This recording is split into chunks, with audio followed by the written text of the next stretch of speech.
The woman who sued McDonald's. The strip search scam and the fight for justice. A night that should have been ordinary. On the evening of April 9, 2004, in the small town of Mount Washington, Kentucky, 18-year-old Louise Ogborn reported for her shift at the local McDonald's. She was, by all accounts, a shy and diligent teenager, grateful for the job that helped her save for college. That Friday seemed no different from countless others. The restaurant bustled with families. Children clutched Happy Meals. And cars looped endlessly through the drive-thru. For Louise, the shift promised nothing more unusual than refilling ketchup stations or wiping down tables. But within hours, her life would be upended in ways that defied comprehension. She would become the central figure in one of the most disturbing scams in modern American history. A bizarre hoax that had already played out in dozens of restaurants nationwide. In its aftermath, her ordeal would lead to a landmark trial against McDonald's Corporation, raising questions about corporate responsibility, blind obedience to authority, and how far ordinary people will go when confronted by a voice of power on the other end of a telephone line. The Anatomy of a Scam, 1990s, 2003.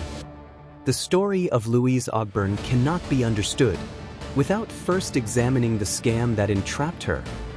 Beginning in the 1990s, scattered reports emerged across the United States of a strange phenomenon. Restaurants, particularly fast food chains, receiving phone calls from individuals impersonating police officers. The callers spoke with authority, often citing precise details about the employees on duty. A manager would be told that one of their workers had stolen money or committed misconduct. The officer would then instruct the manager to detain the employee until police could arrive. What followed was often chilling. The caller directed strip searches, insisting that contraband or stolen goods were hidden under clothing. In some cases, the caller went further, instructing managers, or others in authority, to force employees into degrading acts. To outsiders, such compliance seemed implausible. How could anyone, simply by telephone, manipulate others into acts that bordered on sexual assault? Yet case after case demonstrated that the scammer understood a deep psychological truth. Many people obey authority, especially when cloaked in the language of law enforcement. By 2003, more than 60 such calls had been documented across 30 states. Victims included both men and women, often young, low-wage workers. Some managers complied out of fear of corporate repercussions. Others acted out of a genuine belief that they were assisting police investigations. Despite the growing number of incidents, law enforcement struggled to identify the perpetrator. The calls were routed through prepaid calling cards, payphones, and untraceable lines. No consistent suspect emerged. McDonald's Corporation, along with Taco Bell, Wendy's, and Burger King, became frequent targets.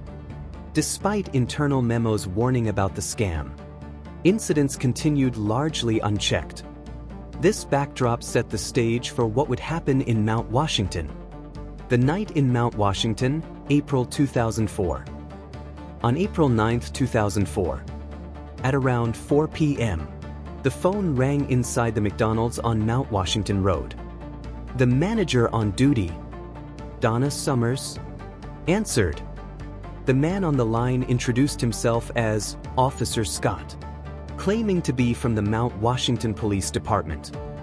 Officer Scott said a young female employee had been accused of stealing a purse from a customer. The description matched Louise Ogborn, who was working the counter. Summers, a trusted manager, listened as the caller laid out precise instructions. Police were supposedly on their way, but in the meantime, Ogborn had to be detained and searched. Summers called Louise into the office, confused but compliant. The teenager followed orders. The caller instructed Summers to remove Ogborn's personal belongings, including her purse and car keys. Then came the shocking demand. Louise had to remove her clothing.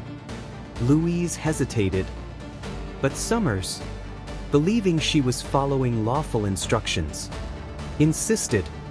Piece by piece, Louise stripped, until she was left wearing only an apron. The caller was relentless. He told Summers she could not remain in the office, since she was needed for restaurant duties. Instead, someone else had to supervise Ogborn until police arrived. Summers first enlisted her fiancé, Walter Nix Jr., to watch over Louise. What unfolded in the next 3 hours was nothing short of horrifying. Following the caller's commands, Nix forced Louise to perform degrading acts, including jumping up and down naked and even submitting to unwanted sexual contact. Louise wept, begged, and pleaded, but Nix told her he had no choice. The officer had demanded compliance. Summers periodically checked in but never fully questioned the situation. Other employees briefly entered but accepted Summers' explanation that police were involved. The nightmare continued until one worker, disturbed by what was happening, confronted Summers about the absurdity of the situation. Summers finally phoned her general manager, who rushed to the restaurant and immediately realized something was terribly wrong. By then, Louise had endured nearly 4 hours of humiliation and abuse. The officer abruptly hung up the phone, never to be heard from again. When the actual police arrived, they confirmed the truth. No officer had ever called. The ordeal had been orchestrated by a hoaxer, one among dozens of similar incidents nationwide. Louise, traumatized, quit her job and fell into depression. Summers and Nix faced criminal charges, but a larger question loomed. How had McDonald's and other corporations allowed such scams to continue despite years of warnings? A national pattern, 2004 to 2006.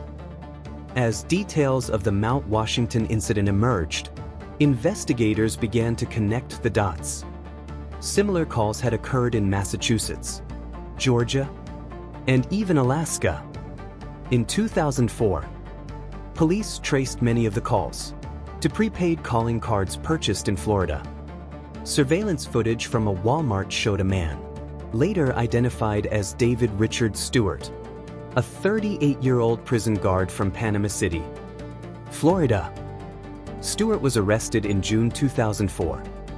His home contained dozens of calling cards, police uniforms, and law enforcement paraphernalia. Prosecutors alleged he was the mastermind behind more than 70 calls nationwide.